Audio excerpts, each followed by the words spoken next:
kaugalian. Pagsasabayin ang huling bridal shower ni Heart Evangelista at ang stag party naman ni Senator Cheese Escudero. May iba pang pamahiin sa kasal na hindi raw susundin ng future Mrs. Escudero. May chika si Kata Tibayan. 3 weeks na lang bago ang kanyang kasal. Pero wala raw kaba kundi relax at excited si Heart Evangelista. Kwento ni Heart, nagsisidatingan na sa bansa ang mga kaanak at kaibigan niya mula Australia at Amerika. Next week, makuha na ni Heart ang trahe de boda na ipinatahi niya sa Dubai-based Filipino designer na si Ezra Santos. Simple lang daw ang gusto niyang disenyo ng gown.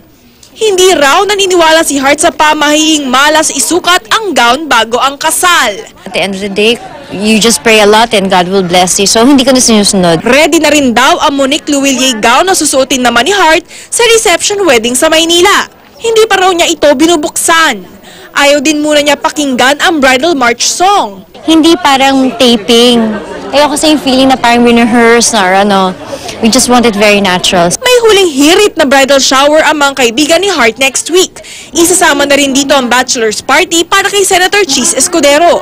Ang tema, all-out costume at 80s ang feel. Pero bakit naisipan ng couple na pagsabayin ang kanilang bachelor party at bridal shower? You know, we've seen the world for what pa. Kata Tibayan, updated sa Showbiz Happenings.